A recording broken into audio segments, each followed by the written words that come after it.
It's time to get your head out of your ass and start creating a life of no regrets. Whether you want to lose weight, get rich, or manifest a hot threesome on the beach, you're gonna want to turn this up. This is Goals, Grit, and some woo-woo shit with your host, best-selling author and professional butt kicker, Una Duncan. Hello, darling listeners. Welcome to the show. I'm your host, Una Duncan. And today, I don't have a guest for you. It's just me giving you the most loving bitch slap. Today, I'm going to go on a bit of a rant that is all the stuff that I would tell you if I wasn't afraid of hurting your feelings. And by you, I'm really talking about my extremely smart and amazing clients and book readers and followers and friends who come to me looking to make some changes in their fitness, in their health, and maybe their body composition. So maybe that's not you. Maybe you have no interest in that stuff. Maybe you're just hanging on to this podcast by a fingernail, hoping that I'll get to the threesome on the beach stuff already. And by the way, if that's you, you might want to check out episode 18. Or maybe you are here because you have career goals or financial goals or relationship goals.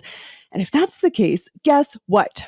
The same lessons apply. If I'm telling you about some bullshit that I'm hearing my clients do over and over and over again, you can bet that you might be doing this exact same bullshit in other areas of your life. So for example, the first thing that I would tell you if I wasn't afraid of hurting your feelings is that I can tell in the first 5 minutes of interacting with you whether you are going to succeed or not. And I've noticed this in other areas of my life as well.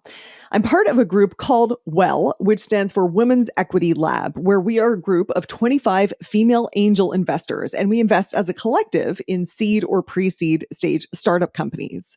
So what that looks like is we get together and founders will come in and pitch to us and tell us why we want to invest in their company. And although, oh my gosh, I love hearing the pitches and learning about all these cool, innovative business ideas, but dude, I can tell you within 5 freaking minutes if this is a founder that I'm interested in working with, by how they walk in the room, by how they roll with the tech difficulties, and there are always tech difficulties, by how prepared they are, by whether they seem focused on obstacles and needing money and support versus opportunities and growth. I had a business coach once say that for him, the red flag was whether people responded to his coaching with, yeah, but it's an immediate indicator that you are more attached to your excuses than the solutions being presented. And as soon as he said that, I was like, oh my God, it's true. And I started to hear when I do that, even in my head, yeah, I know I should be on social media more, but you know what I mean? It shows up everywhere. Okay. So back to my clients. Recently, we've launched a bunch of programs. Our Strong AF strength training program happened in September. My final transformation class ever happened in October. It was a big group. And now I'm welcoming people into our first ever Healthy AF challenge. And I will always encourage people to come into the Facebook group and post where they are in the world and why they joined. And immediately, the coaches and I can always tell who is going to smash it and who isn't. So here's an example of a I'm going to smash it post. This, by the way, all these are totally fictional, but it would sound something like this. Hey, it's Amy from Rochester, New York. I'm here because I finally decided to make myself a priority and get my health back on track. I'm turning 50 this year and I want to be in the best shape of my life, especially for the European vacation I just booked with my best friend. We are going to walk probably like 20,000 steps a day and we're going to have the best time, maybe eat a croissant or two, lol. This is a picture of Fufu, my dog. You will be seeing a lot of him because he'll be crawling all over me during my workouts. Looking forward to smashing this challenge with you all. Okay, so here's why this works. Obviously, Amy's got an upbeat vibe. She's excited. She's focused on the positive outcome that she wants. She also has a really clear deadline and a strong why. She is turning 50. She wants to be in the best shape of her life, and she's got a trip coming up. And she's also picturing the ultimate goal. She's picturing walking in Europe. But more importantly, she's picturing the actual habit that's going to get her there. She's picturing doing her workouts with Fufu climbing all over her. Another clue for me is, you might be surprised by this, it's the croissants. The fact that she's picturing herself walking, laughing with her best friend, eating the croissants tells me that she is someone who prioritizes healthy living, who connects that with joy and socializing, and she doesn't need it to be perfect. And immediately I'm like, oh yeah, Amy is going to smash this and have a great time doing it. Now, here's an intro post that would make me a little bit worried. Hi, it's Helen from Sault Ste. Marie, Ontario. I'm here because perimenopause is absolutely kicking my ass. I've tried everything and nothing has worked, so I thought I'd give this a try. I have to admit, I'm finding all the information a little overwhelming. Do we need equipment for all the workouts? Also, the recipes call for almond milk, but I have an almond allergy, so what do I do? I'm not really a Facebook person, but I'll try and check in. Here's hoping this works. Okay, so let's talk about all of the red flags here. First of all, Sault Ste. Marie. No, I'm just kidding. Nothing wrong with the Sioux. The first one is the perimenopause comment. Now, I am not saying that perimenopause isn't real. And I am fucking not saying that having fluctuating hormones is a good time for any of us. But when someone says this right off the bat, the flag for me is that they have an identity as someone who has a condition that's going to cause them to struggle. And if you build up that identity, you are going to get those fucking struggles every time. Now, mentioning that right off the bat is also maybe an indication that Helen tends to externalize her problems and her outcomes. It's not me, it's perimenopause. It could also be an indication that she's consuming a lot of fitness and wellness content online because right now perimenopause is everywhere. And when you spend a lot of time in that world, it can make you really susceptible to getting distracted by shiny new solutions rather than focusing on your simple, basic, healthy habits and your actual life and your actual body. Then she goes on to say that nothing has worked so far. So again, that externalization of other things working rather than her taking responsibility for her actions and her outcomes. Dude, I would have been less worried, honestly, if she had said something like, I sign up for shit all the time and I don't do them. Like, at least that we know what we're dealing with. That is a behavior that she's owning up to that we can work on. The belief that nothing works says, I'm broken, nothing can fix me. And then she goes on to say, I'm overwhelmed. And she asks whether we need equipment. So that tells me that she's not actually reading any of them emails and materials. She's probably just skimming everything in a panic and then freaking out that she doesn't know what's going on. And when she says the thing about the almond milk allergy, that just makes me think, maybe she's not super solution focused. She's looking for things to have friction. You know, she's not very resourceful. Like, she tends to get tripped up by minor details and gets upset if she's not doing things perfectly. Like, I would think someone with an almond allergy is pretty used to subbing things out and they know that's not a big deal. And then finally, the comment about not being a Facebook person is again another identity that she is committed to, regardless of whether participation in the group might be beneficial for her. And it's an indication that she's also way less likely to reach out for help. And I already know Helen's going to need a lot of help. And that's just it. Dude, I don't hate Helen from Sault Ste. Marie. I just know that it's going to be hard for her to achieve her goals. And to be honest, I know the title of this podcast is What I Would Tell You If I Wasn't Afraid of Hurting Your Feelings. And maybe this is my shit, but I'm kind of afraid of hurting your feelings because I know and love a million Helens.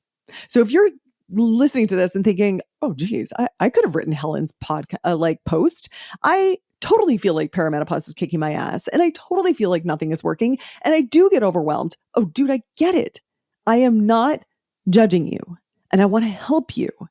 And I'm hoping that in pointing out this stuff, you can see how thinking and repeating these thoughts, it just won't serve you.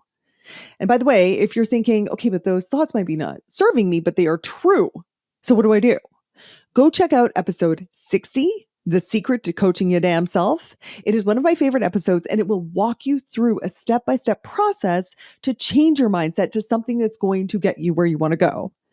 It is not about bullshitting yourself that you are not facing challenges, but it's about training your brain to find solutions. Okay. Next thing I would tell you, if I wasn't afraid of hurting your feelings. Oh my God, stop program hopping. So I have a friend, Jane, totally not her real name, who buys a new fitness program /equipment /app /gadget /cookbook every month at least. And I mean, to be honest, I probably know a lot of people like that, but Jane is like refreshingly honest about it. When we first met and I told her I help women over 40 get in the best shape of their lives, she went, "Ooh, tell me more. I will buy anything to do with weight loss." And she did. She bought my program. She liked it. And then she left saying, I can't keep up with it. And, no hard feelings. And actually, it's great because now she reports back to me always what her latest thing is. Right now, it is continuous glucose monitoring. And I really, honestly hope that it works out for her. And I hope it changes her life. But if history does repeat itself, she will probably move on to something else in a month or two. And Jade and I actually laugh about this. But if she asked me, and if I wasn't afraid of hurting her feelings, I would tell her that she will never achieve her goals while she is hopping from one thing to the next every time it gets hard or not fun.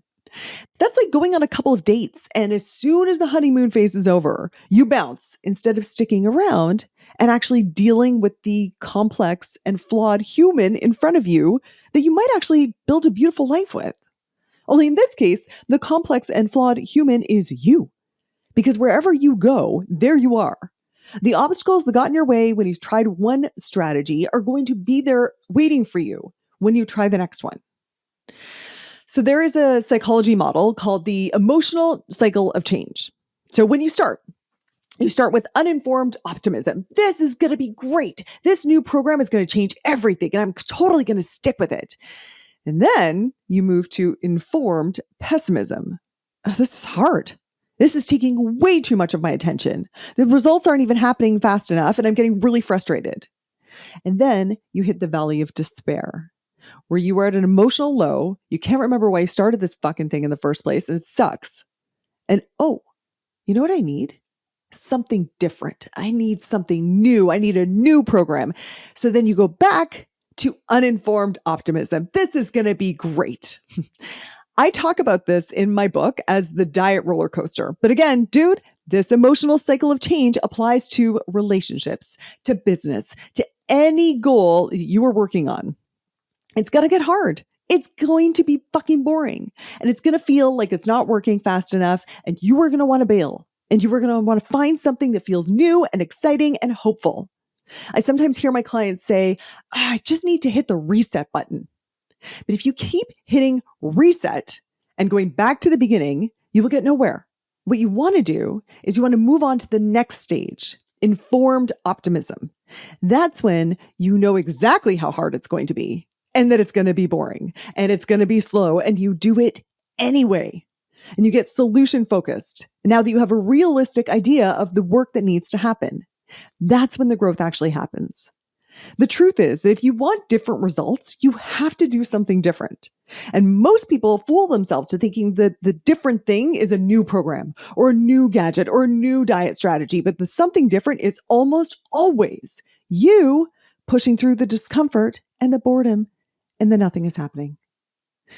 So in my Masters of Fitness Awesomeness program, we call this stage 2. And it's where almost every other program will drop you.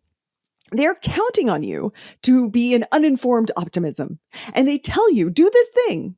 And then when you hit that valley of despair, they're like, oh, that's too bad you couldn't make it work. You should have more discipline.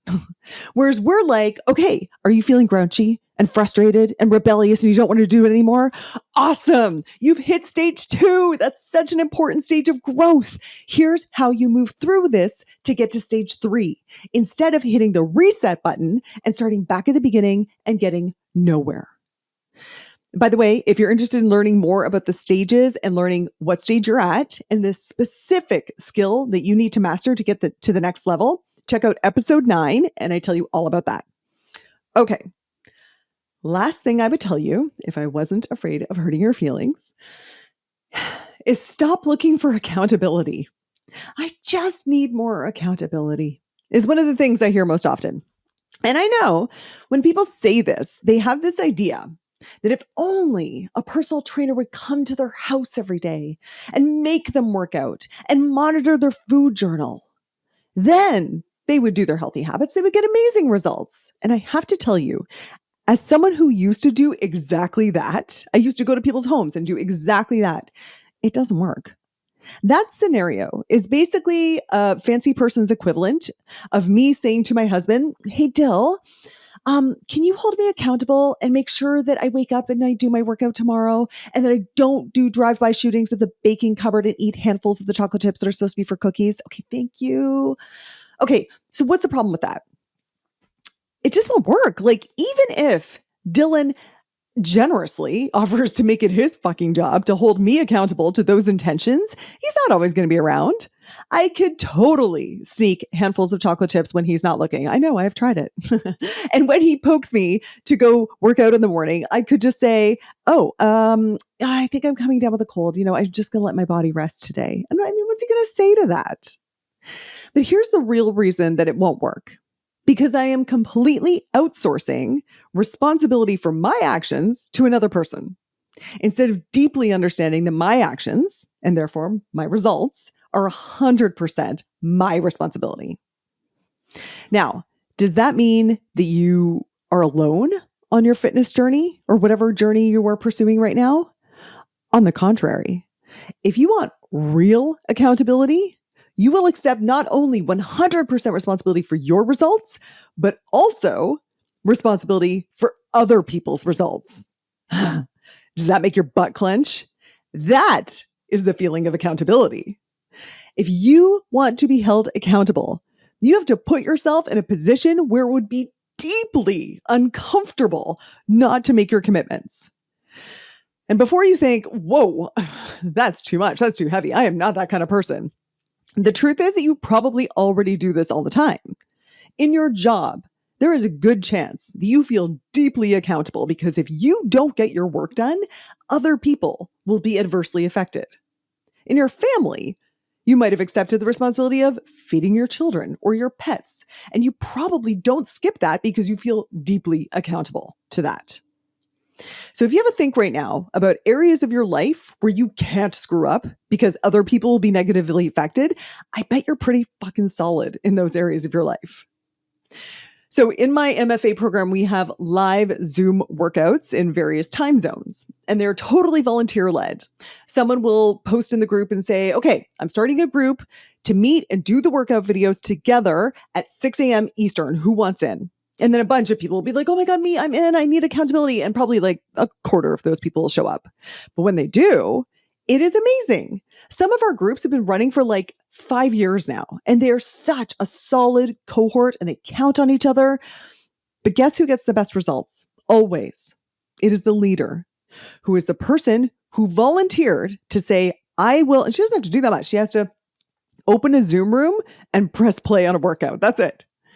Tara, who leads our 6 a.m. Eastern group, has shown up and opened that group when she's hungover, when she's in airports, when she's on vacation. And Tara has the fitness and the identity to show for that. That is what accountability looks like. You know you have made yourself accountable if it feels uncomfortable. If it makes you feel relieved, like, "Can you hold me accountable?" "Oh, okay, good, thank you." That's not accountability. That is trying to outsource responsibility, and it just will not work for you. Okay, those are 3 things that I would tell you if I wasn't afraid of hurting your feelings. Let me see if I can remember them. First of all, I can tell within 5 minutes whether you're going to succeed by the attitude you are bringing to the challenge. 2, stop program hopping. You've got to move through it. Don't bounce back to the beginning. It won't work. 3, don't look for accountability. Accept accountability. And that's where the fucking magic is. Guys, I think I had some stuff building up there. I actually have about 5 more things that I would say, but that's enough for today. That's enough of harsh Una for today. I feel like I've had my cathartic release, so thank you for that. Let me know if your feelings are hurt, or if you like the tough love and you want a little bit more loving smackdown, let me know that too. I really am delivering this with love, so I hope it's helpful for you. Let me know. Leave me a message using the SpeakPipe link. And if you know anyone who could use a little bit of gentle, tough love, send them this episode. All right, I'll see you next week. Hey dude, thanks for listening. If you like this episode, make sure you're subscribed so you can get the next one. And by the way, if you rate and review this podcast, it really helps me get found by other people who need some goals, grit, and some woo-woo shit. And be sure to connect and DM me at Una Duncan on Instagram and let me know what you thought of the episode. Chat soon.